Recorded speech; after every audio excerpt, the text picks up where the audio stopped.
Okay, listen.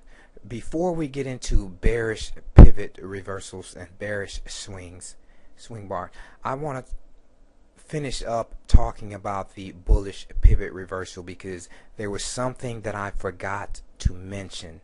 And this is because a lot of times I get letters from students and they'll tell me that, well, you said the pivots work 80% of the time, and then they'll have one that didn't work and they thought it didn't work, but it did work, and this is what usually happened. Okay, the reversal bar, what if the reversal bar or the pivot bar went all the way up here and closed up here, or went all the way up here and bounced back down and still closed down here? Well, in those occasions, the pivot did not fail. Okay, it simply hit resistance on the same bar. The reversal bar, the pivot bar, hit resistance all in a single bar. So now, even though this, if it still closes above the open of the bearish bar, the pivot is still in play, but now the odds are heightened that the upswing will not clear this area because it's already tested, and when it comes back down here, the odds are heightened that it will fall below the pivot point and maybe below the swing altogether. And that's because working in the opposite direction on the way down, you have these buyers. Let's say this reversal or pivot bar closed up here. Now you have these buyers all the way from down here that are in a profitable position, and the next bar starts falling downward.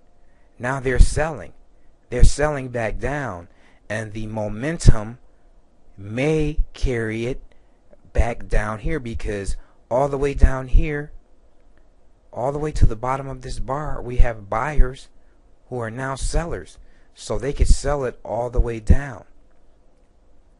So now, typically, and not all the time, and later on we'll get more into the flavor of the market.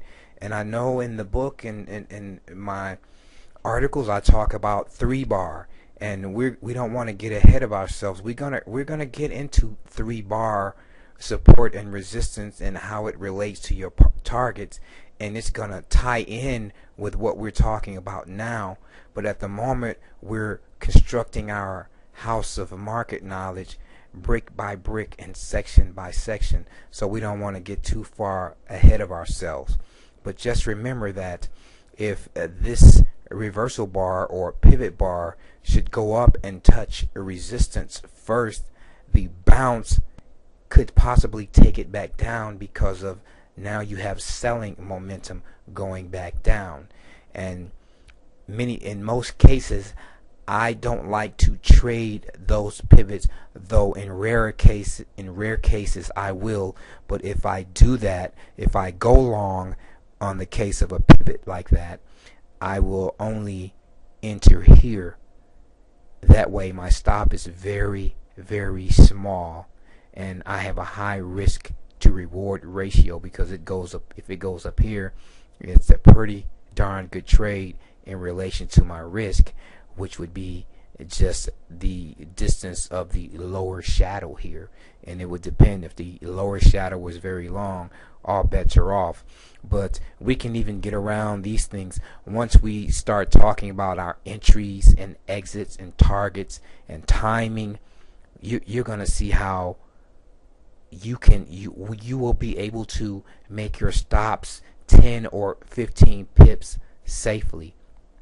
But for right now, okay, we're going to end this section on bullish pivot reversals and go ahead and get on into bearish swings and bearish pivot reversals.